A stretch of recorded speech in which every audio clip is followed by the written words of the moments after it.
It's my like love child.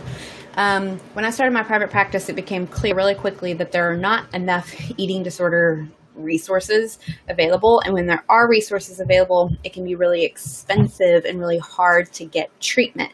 And accessibility to care is something that is really important to me. And so this is an online community resource library that I've created where I teach about the treatment of eating disorders and like the tips and tools and tricks and activities I do with clients I share through the Recovery Academy. Plus you get a lot of really great recovery support. So I'm so glad to hear that you're working on it, and you should have my email. I hope that you keep me posted in the community. I want to cheer for you and root you on and help support you. Sky Goodrue. I did not say that right. I love you so much. Thank you. I love you.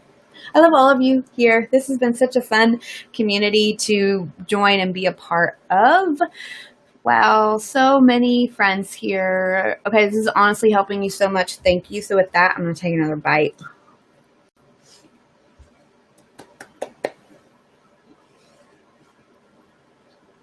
How am I doing? Thanks for asking. Monday is my work from home day. I see clients. I see a lot virtually because of COVID.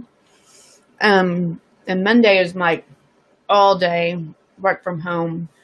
So I get to be here with my dogs, and I'll go in my office and work, see my folks. So it's a good day. How are you today?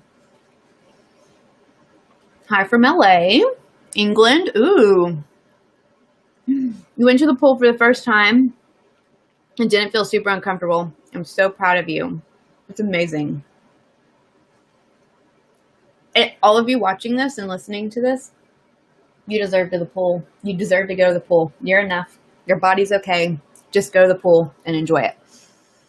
Can you be overweight and have an ED? So I have lots of thoughts on the word overweight, but because I don't have a lot of time to get into that, let me just put that to address some other time. Yes, you can.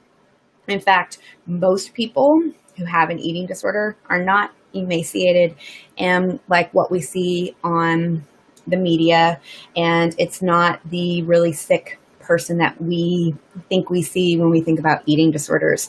I see people at all weight ranges. Weight is kind of a spectrum, and I see people all over that spectrum with eating disorders, and the severity of symptoms and medical conditions caused by an eating disorder are the same, whether you are in a thin body, an average body, or a larger body. So it is serious, even if you aren't thin. Ooh, my dog is over here trying to get my sandwich. Excuse me, Finway. Hi from Germany. How cool. North Carolina. I love North Carolina. My eating disorder supervisor. So in order to become a certified eating disorder specialist, you have to be a licensed therapist. So I've been a therapist for a really long time. Then got another supervisor to help me with just the eating disorder part. She's from North Carolina, and I love her so much. Yeah.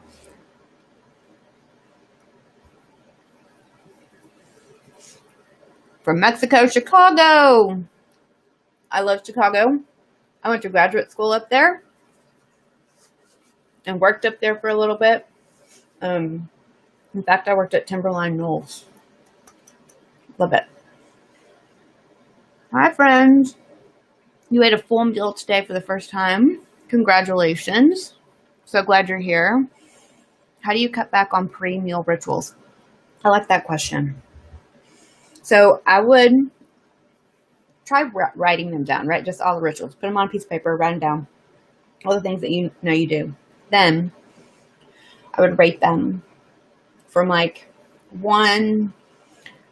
If I don't do this, my anxiety is it's okay, right? It's it's high, but I can deal with it, right? So least anxiety provoking to most anxiety provoking.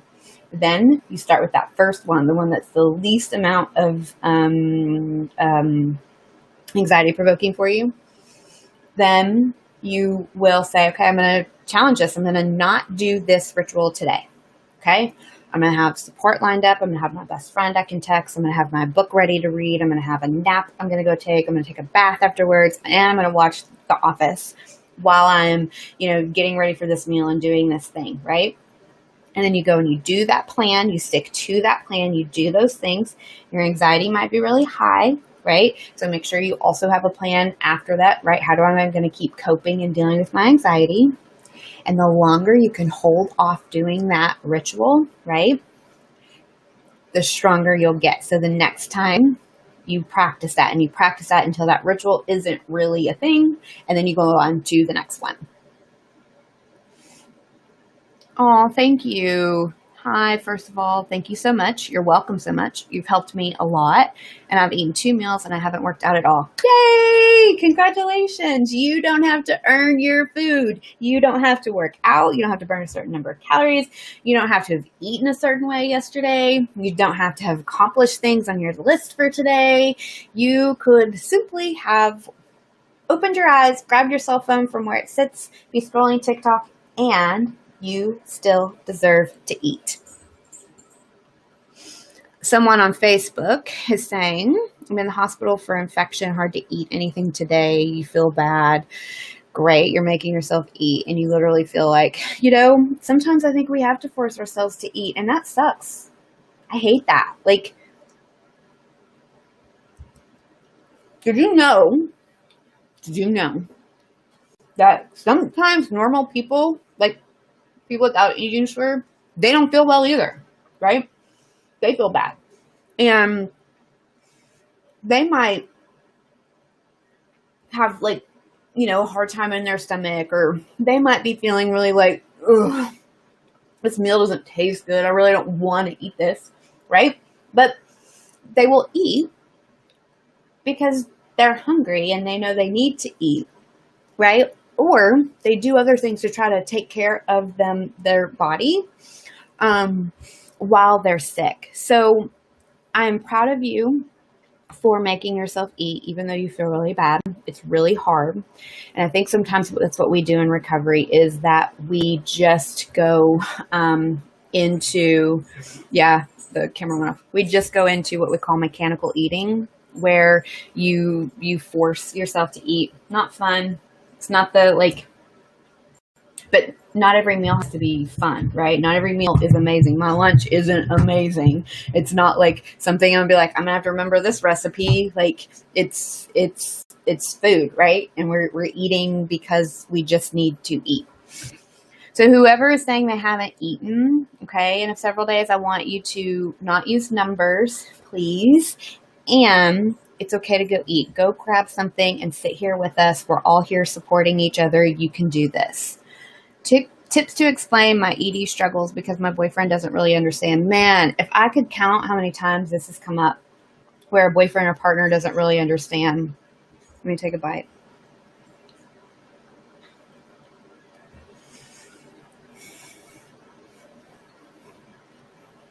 So let's start by remembering. Eating disorders are really stigmatized, okay? I didn't know anything about them until I went to get my certification. So I was stigmatizing them. And I'm a therapist, right? So come at a place of people don't know and they're doing the best that they can. But then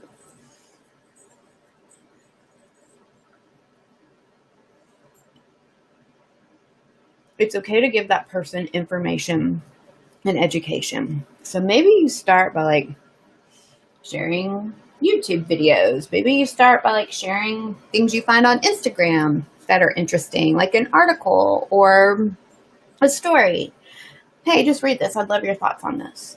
I have a bunch of stuff on my YouTube channel where you could share that with them, right? And just have your thoughts on this, right? There is the nationaleatingdisorder.org.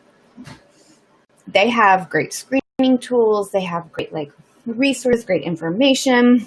That's a good place to go and play around, look at that information and send that to your partner and be like, No, you don't understand, but I want you to know this is what's going on with me. You don't have to understand to know what it's like. People who don't have an eating disorder don't know what it's like.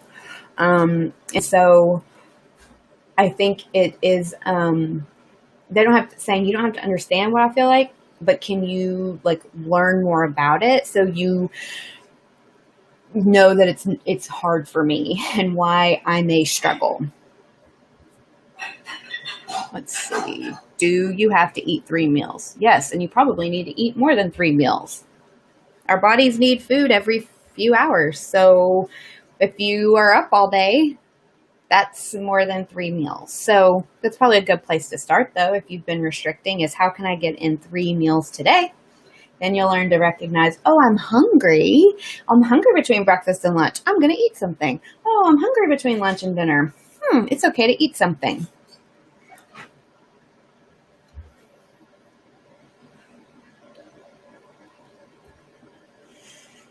So someone said,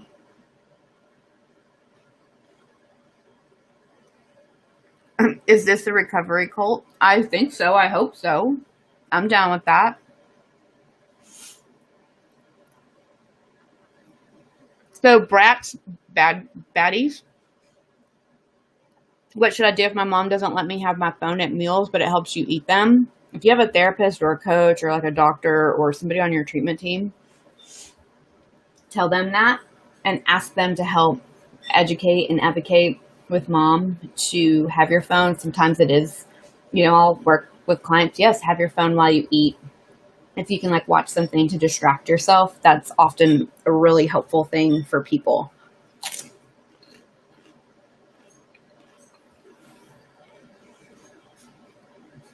Is it bad when I haven't eaten in days? Yes. It's never okay to not eat something.